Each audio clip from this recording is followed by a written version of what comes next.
Arrange the following compounds in the decreasing order of rate of कैनिज़ेरो reaction. कैनिज़ेरो reaction क्या है? अगर आपके पास कोई ऐसा एक एल्डिहाइड है, आपके पास क्या रहना चाहिए? एक एल्डिहाइड जो होगा non enolisable. Non enolisable aldehyde किसको हम बोलते हैं? जिसमें, इसको आप ऐसे भी कह सकते हो, कोई भी अल्फा हाइड्रोजन एग्जिस्ट नहीं करता है। फॉर एग्जाम्पल, अगर आपके पास एसिटल्डिहाइड है, ठीक है, दिस इज एसिटल्डिहाइड। अब एसिटल्डिहाइड में जो कार्बोनिल ग्रुप है उसके अल्फा पोजीशन में 3 हाइड्रोजन है। तो कीटोइनोल टॉटोमरिज्म अगर हम करें तो इसको आप ऐसे भी लिख सकते हो, CH2 डबल बॉन्ड, यहाँ पे OH और यहाँ पे H। तो ये क्या हो गया? इनॉल। This is an इनॉल। और ये था आपका कीटोन, कीटो ग्रुप। तो इस कीटोन को, इस एल्डिहाइड को आपने क्या किया? इनोलाइज किया।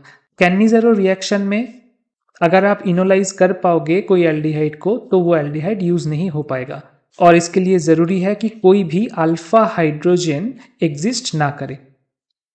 For example, formaldehyde. अगर आप फॉर्मल्डिहाइड को लेते हो, कैनिज़ेरो रिएक्शन का रिएजेंट क्या है? 50% NaOH, यानी कि स्ट्रॉन्ग बेस। NaOH क्या करेगा? OH माइनस सबसे पहले as a nucleophile carbonyl group centre में अटैक करेगा। यहाँ पे जाएगा आपका negative charge, so you will get CO minus, already एक H था, यहाँ पे आ गया आपका OH। कैनिज़ेरो रिएक्शन के लिए सेम मॉलिक्यूल 2 मोल चाहिए। सो और एक जो फॉर्मल्डिहाइड एटम है, अब उसका रोल क्या होगा? जो सेकेंड फॉर्मल्डिहाइड मॉलिक्यूल है वो ऐसे पार्टिसिपेट करेगा कि ये जो ऑक्सीजन का नेगेटिव चार्ज है यहाँ पे वापस आ गया। इसको हम बोलते हैं hydride shift, that is H minus shift. Hydride transfer कहाँ पे होगा? इस कार्बोनिल सेंटर पे हाइड्राइड ट्रांसफर होगा। तो you will gate HC double bond OH already था, प्लस इस मॉलिक्यूल का भी क्या कंडीशन है? HCO माइनस, H ऑलरेडी था, अब यहाँ पे और एक H आ गया। अब ये जो एसिड है, इस एसिड से एक प्रोटॉन ट्रांसफर होगा। ये था सेकेंड स्टेप। अब थर्ड स्टेप में क्या होगा? Proton transfer. प्रोटॉन ट्रांसफर के लिए O माइनस रिस्पॉन्सिबल रहेगा। O माइनस इस प्रोटॉन को स्नैच कर लेगा। So finally you will get एक salt of carboxylic acid HCOO minus, और साथ में होगा Na प्लस, प्लस दूसरा प्रोडक्ट क्या है? CH3OH। CH3OH। तो कैनिज़ेरो रिएक्शन ऑफ एल्डिहाइड में आपको क्या मिलता है? सॉल्ट ऑफ, ये आप ध्यान में रखना, सॉल्ट ऑफ एक carboxylic acid, salt of carboxylic acid plus एक प्राइमरी अल्कोहल, यानी कि 1 डिग्री अल्कोहल। ये होता है कैनिज़ेरो रिएक्शन का प्रोडक्ट। अब आप ध्यान से देखना, this is your first step, ठीक है। फर्स्ट स्टेप में OH माइनस आयन इस कार्बोनिल सेंटर पे अटैक किया है, so this is not a slow step. OH minus ion fast attack करता है। सेकेंड स्टेप में क्या है? हाइड्राइड शिफ्ट और hydride transfer, this is your slowest step, क्योंकि यहाँ पे क्या बॉन्ड ब्रेक हुआ है? आप ये देखो, इस जगह पे CH बॉन्ड ब्रेक हुआ है ना।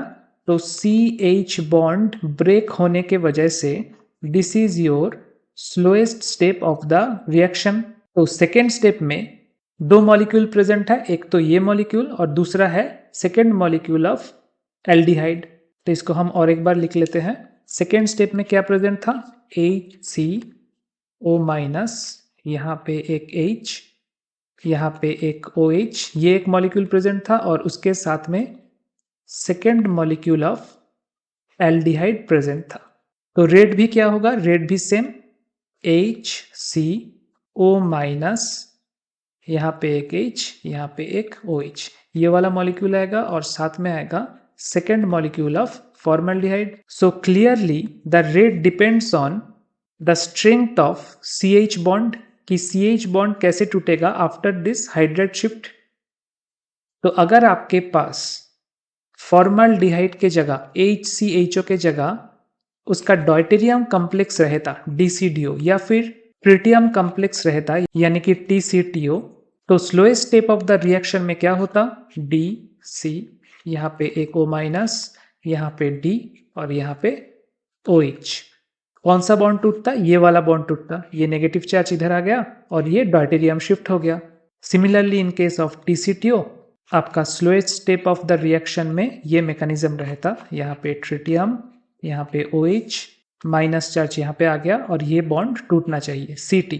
अब आप बताओ strength of CH bond strength of CD bond से ज्यादा है या कम है with comparison to CT bond? Due to higher atomic weight, क्योंकि हायर एटॉमिक वेट है ट्रिटियम का देन ड्यूटेरियम देन प्रोटॉन, इसका स्ट्रेंथ भी ज्यादा है, यानी कि CT बॉन्ड का स्ट्रेंथ CD से ज्यादा है और CD का स्ट्रेंथ CH से ज्यादा है। तो बॉन्ड स्ट्रेंथ अगर ज्यादा हो तो उसको तोड़ने के लिए क्या चाहिए होगा? हाई एनर्जी चाहिए, और अगर हाई एनर्जी चाहिए तो हमारा प्रोसेस क्या हो जाएगा? स्लो हो जाएगा। So this will be your slowest process. CD bond को ब्रेक करना हो तो वो भी होगा slow process, and CH bond को ब्रेक करना वो इन लोगों के कंपैरिजन में फास्ट प्रोसेस होगा। तो कैनिज़ेरो रिएक्शन का रेट क्या होगा? CH bond greater than CD bond greater than CT bond. So your answer will be option A, यानी कि 1 greater than 2 greater than 3.